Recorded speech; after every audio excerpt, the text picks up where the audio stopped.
দাদাদের ছেড়ে এই সবুজ শ্যামল বাংলাদেশে এসে বসবাস শুরু করছি। আহ কি শান্তি।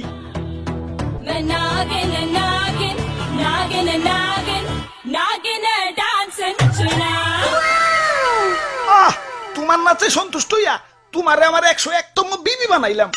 যাও বাসর ঘরে অপেক্ষা করো, দুমাইয়া বংশ বিস্তার হবে।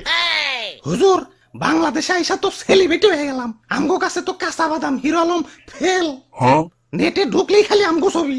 কও কি? তাইলে তো আমার একটা ইউটিউব চ্যানেল খোলা দরকার। কিরে রাত সবাই তো ফাঁকা ফাঁকা লাগতেছে কে? সেনাপতি কো? ও R15 কিনতে গেছে, লগে একটা গোপ্রো ক্যামেরাও। ও ব্লগিং শুরু করবো। আর মন্ত্রী কো? মন্ত্রী তো বিয়া করতে গেছে, কাপল ব্লগ শুরু করবো। পরে বুইড়া বেডি বিয়া করতে কইও, আর নামের আগে প্রিন্স লাগাইতে কইও, ভালো মার্কেট পাইবো।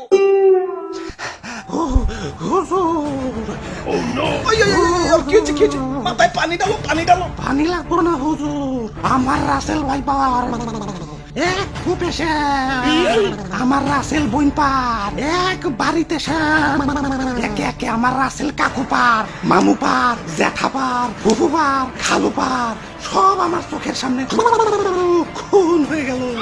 কোনো মতে জান্ডা নিয়ে পলি আইছি, লেজের মধ্যে এরা বাড়িও খাইছি। দেখেন না লেজটা হুইল্লা গেছে। এত বড় স্পর্ধা আমার রাসেল ভাইপারদের হত্যা করে, ওরে আমি শুলে চড়াবো। এটা তো শুলে আটবো না, এটা তো ছোটখাটো জীব জন্তু না, আস্তা মানুষ। সামান্য মানুষ দিয়ে ভয় পাইলি? ওই যা ওরে কামড় দিয়ে 150 গ্রাম বিষ ডাইলা দিয়ায়, বাপের জন্মে যাতে সুজা না হারাইতে পারে। ওরা তো একজন না, পুরা বাংলাদেশের মানুষ হেইপা গেছে। আমরা তো মোস্ট ওয়ান্টেড ক্রিমিনাল। গলিতে গলিতে আমাকে পোস্টার লাগানো, ধরতে পারলেই 1.5 লাখ টাকা পুরস্কার। হাই হাই, ও কি এতক্ষণ? হুজুর এইমাত্র খবর পাইলাম মন্ত্রী সাহেব বিয়ার আসরে বউ সুদ্ধা খুন হয়েছে, আর সেনাপতি R15 সহ আটক হয়েছে। তাও রামগো উপরে তো খেপছে কে?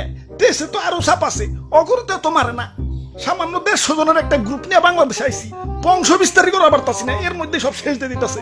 না এভাবে চলতে থাকলে তো বংশ নির্বংশ হয়ে যাবো। হুজুর ফেসবুকে ভাইরাল হওয়ার পর থেকে আমাকে মৃত্যুর হারারও বাইরে গেছে। বাংলাদেশের 1.5 বছরের বাচ্চাও এখন আমাকে চিনে, মানুষের সামনে পড়লেই খেল খতম। কি এলাকায় নতুন নাকি? আসো পরিচিত হই, আমি ধরা সাপ। মানুষ আমার তেমন কিছু কয় না, খুব নিশ্চিন্তে জীবন কাটাইতাছি। যাই খিদা লাগছে, একটা ব্যাং ধরি গে। কিরে ও কি কয়ে গেল? হুজুর ধরা সাপরে কেউ মারতে চায় না, ও বলা প্রাণী তো মাফ করে দেয়। ওই বুদ্ধি একটা পাইছি, বাইসা থাকতে হইলে ধরা সাপ হইতে হইব। মানে মানে কিছুই না, আমাকে প্লাস্টিক সার্জারি করতে হইব। যাও এটা দক্ষ রং মিস্ত্রি ডাইকে নিয়ে হোক।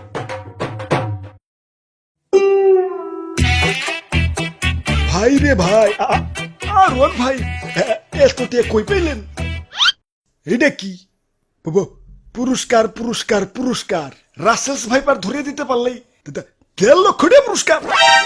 আপনারা রাসেলস ভাইপার ধরছেন নাকি? এত বড় সাহস আপনার? আব্বে হালায়, বুদ্ধি থাকলে সাহস লাগে না। এই যে দেখো এগুলা কি? জঙ্গলে যাই এটা ধরা সাপ ধরে লই, রং সং করে রাসেলস ভাইপার বানিয়ে দিই, বাস ডুপ্লিকেট রাসেলস ভাইপার জমা দিয়ে কসকসা পুরস্কার নিয়ে আহি। সিম্পল। বাবা বাবা, সাবাস সাবাস। ভাই ভাই ভাই, আমার একটা আইফোন কিনতে হইব ভাই, চলেন না ভাই আর একটা ধরা সাপ ধরে নিয়ে আহি। এমন ভাবে রিকোয়েস্ট করতেছো মনে হইতাছে রাসেলস ভাইপার ধরবার কইতাছো। ধরা সাপই তো, লেটস গো।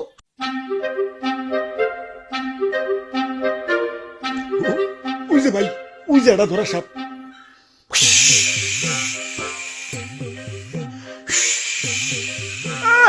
সাল নাই কুত্তার বাগানাম হয়েছে ধরা সাপ, আবার ফস ফস করে। চুপ ভাই, কেমন না দিল আমার বাড়িতে ভাই, ছোট ছোট দুটা বাচ্চা ভাই। আরে ধরা সাপের কামড়ে কিছু হয় না। হাসানি? হ হাসা। তাহলে ভাই আপনি একটা কামড় খান। এই যে নাও, খাইলাম। ঠিক আছে ভাই, এবার রং করেন। হ আগে ভালো করে মুছ ছালাও, ময়লা টয়লা থাকতে পারে, ভালো করে ঘষো। বিসমিল্লাহ। আরে ভাই ভিতরে দিয়ে অন্য কালার। বাইসা থাকতে হইলে আমাকে প্লাস্টিক সার্জারি করতে হইব। যাও এটা দক্ষ রং মিস্ত্রি ডাইকে নিয়ে হোক।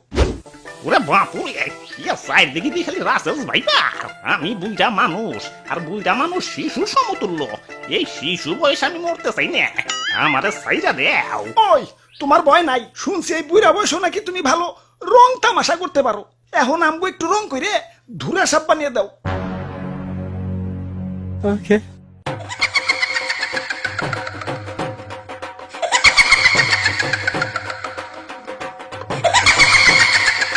তে কাম হইছে এটা তো ধুরা সাপ না কে রাজানি রং কইরা ধুরা সাপ বানিয়ে দিছে खत्म bye bye tata goodbye गया